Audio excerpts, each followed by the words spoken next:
So these two are usually added through what we call the premix. So when you hear about premix is a combination of macro minerals and trace minerals. And it is very important to know this because the quantities of these two are in very small quantities.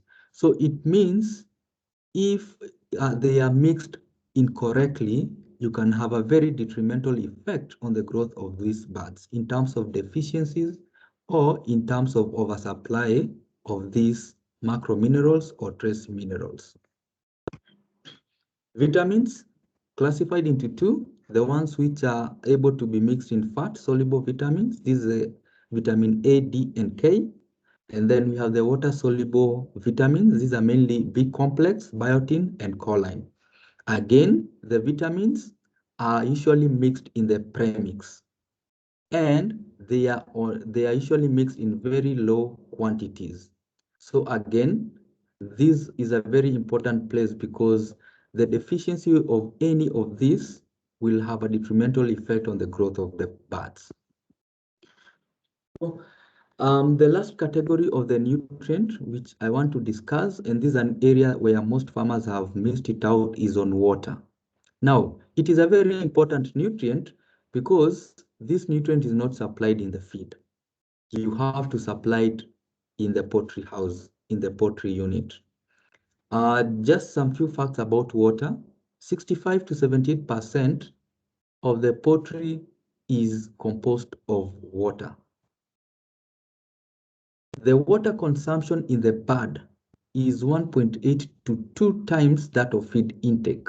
What I mean here is this. When a bird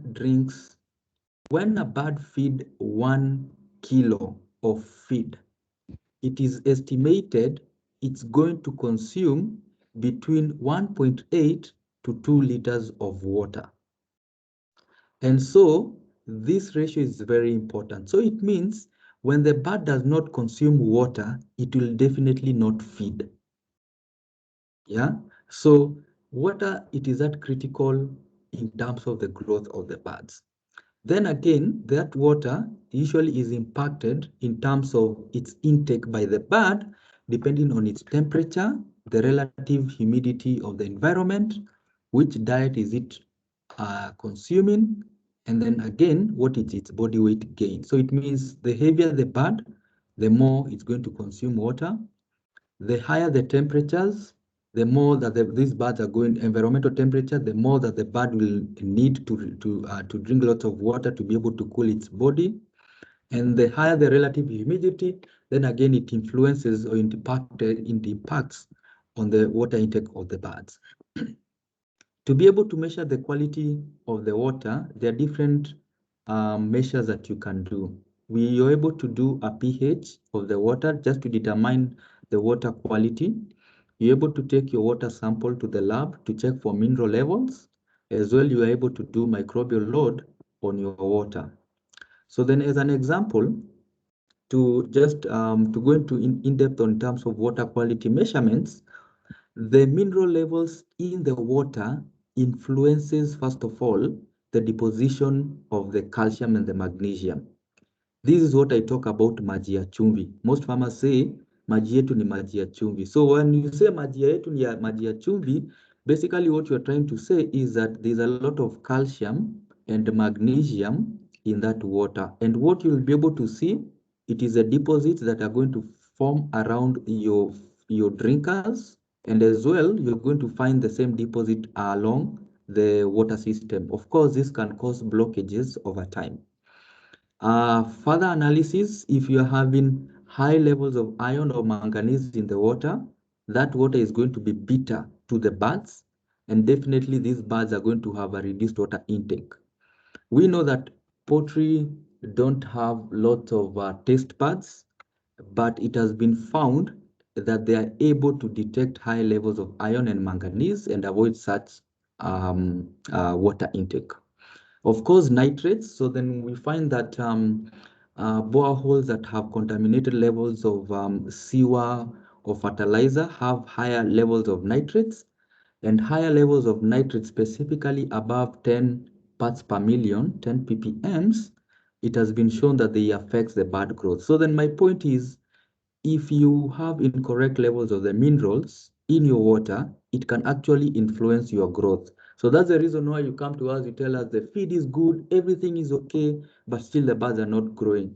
It could be the quality of the water. So then again, microbial load, if you're having the wrong type of bacteria in your water, then again, it will influence the growth of your birds.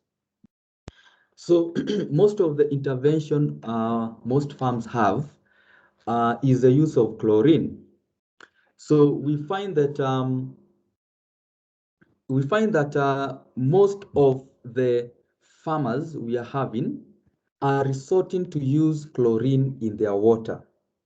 And this is scattered all around the country. So then you find when most farmers, the first option they have is the use of chlorine, which is very good because it gives you the first defense line to do with contamination of the water and to improve on the quality of the water.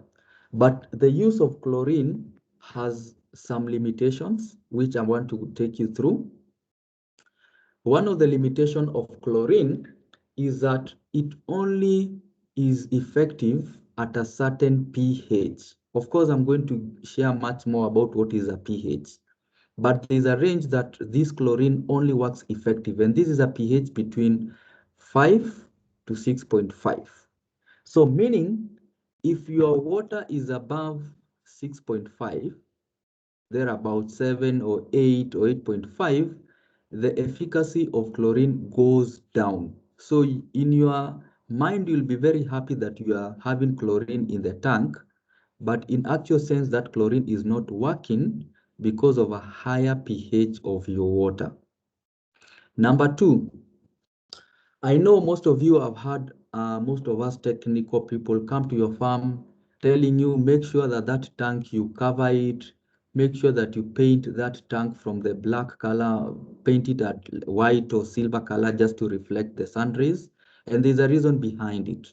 One of it is that when the temperature in that tank goes above 26 degrees Celsius, and this usually happens when the sun rays, heats up the tank when it is black and its temperature goes above that, chlorine starts to evaporate inside that water. So its efficacy starts to reduce when that temperature goes above 26 degrees Celsius.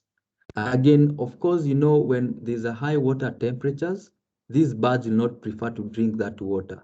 Just as like humans, when you want to quench your thirst, you prefer having relatively room temperature water or at least cooler water. The same applies with birds. So higher water temperature evaporates the chlorine, making and rendering it not effective. But another thing happens with high temperatures. The above 26 degrees Celsius temperature of water makes the algae to grow fast. Algae, it is a slimy substance you find inside your water tank. And if your mineral levels are higher, at a higher water temperatures, you're going to get a lot of depositions. What we have talked about, maji ya chumvi. So then this usually happens when the temperatures as well goes higher. We have farmers who don't have a specific dosage of chlorine. So sometimes you by mistake you can overchlorinate your water. So when you overchlorinate your water, you usually predispose your birds to respiratory, to eyes and skin irritations because overchlorination becomes an irritant to the birds. So I had mentioned as well the contamination to do with nitrogen sources. For instance, the sewer lines, or there's a shamba down there, they're using fertilizer and then it comes to your well or to the borehole. The reaction between chlorine and such nitrogen sources forms what we call chloramines. The chloramines are the ones, it is a compound that have that irritating smell you find. And especially this example I usually give to the people who like swimming.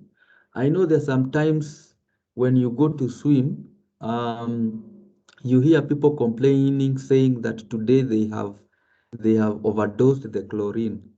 In actual sense, they might not have